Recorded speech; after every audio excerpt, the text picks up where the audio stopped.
Hello, today my name is Joshua Jackson. I'm going to be covering building construction types and fire behavior analysis for class Principles of Fire and Emergency Services. Today's outline first is going to be the introduction to building construction types. Type 1, fire resistant construction. Type 2, non-combustible construction.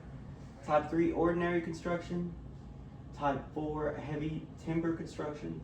Type 5, wood frame construction. Firefighter safety and operational considerations and references.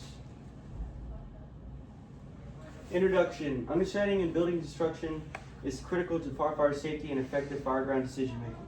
The International Building Code, IBC, and the National Fire Protective Association, NFPA, classify buildings into 5 construction type based on material and fire resistant properties. Each type influences fire behavior, collapse potential, and tactical considerations.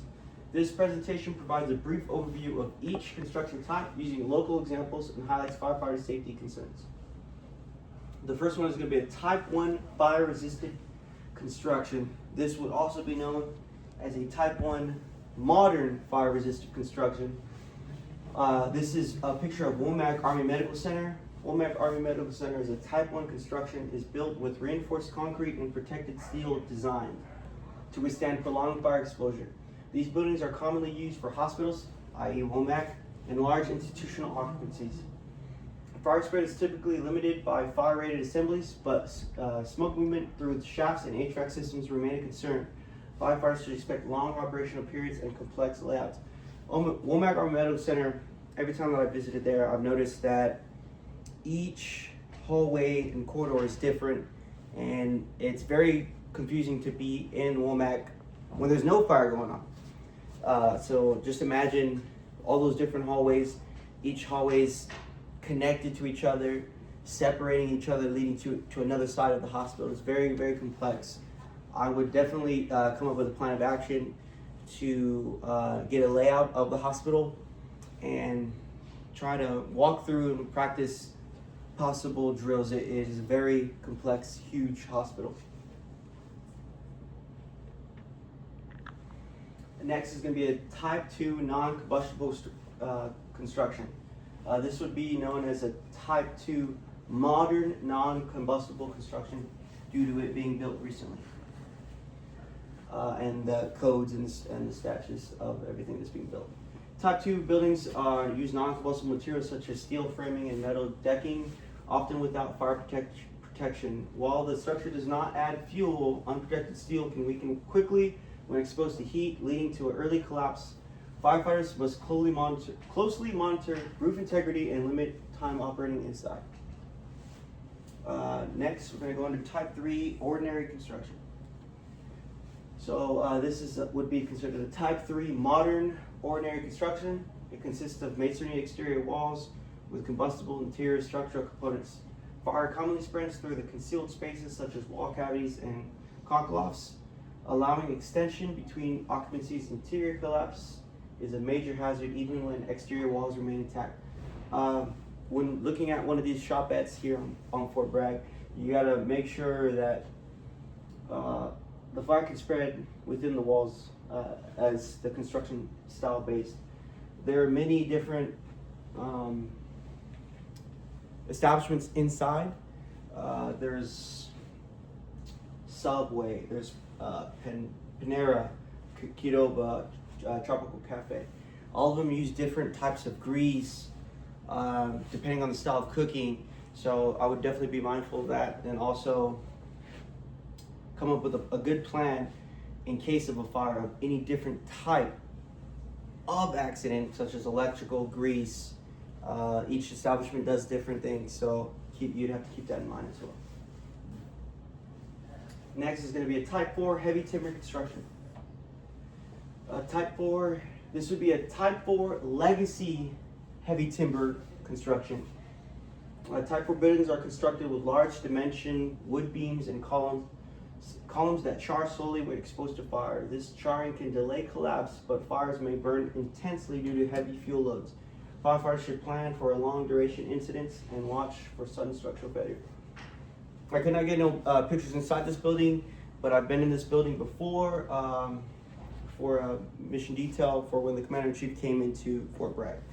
Inside this building, there is so much fuel. The roof is made of pure timber, and even the ground is made of timber, like the whole room. And not to mention the wooden tables that are inside, storing for the equipment, the chairs, the flags with the cloth material. It's very, very, very flammable. Very heavy fuel load. It's a good thing the department here has good plans in case of this fire in this building ever happening. Last, we're going to move to a Type 5 wood frame construction.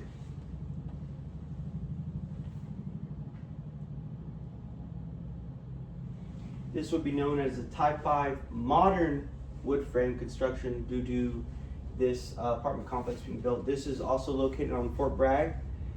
This is typically where staff sergeants and above will typically stay on the company. Obviously, single staff sergeants would stay. This apartment complex is a Type 5 construction. Is built entirely of wood and is the most combustible construction type. Modern lightweight wood components can fail rapidly under fire conditions. Fire spreads quickly through the attics and void spaces, increasing collapse risk and requiring cautious interior operations. I would highly advise to get blueprints from on-post housing and establish proper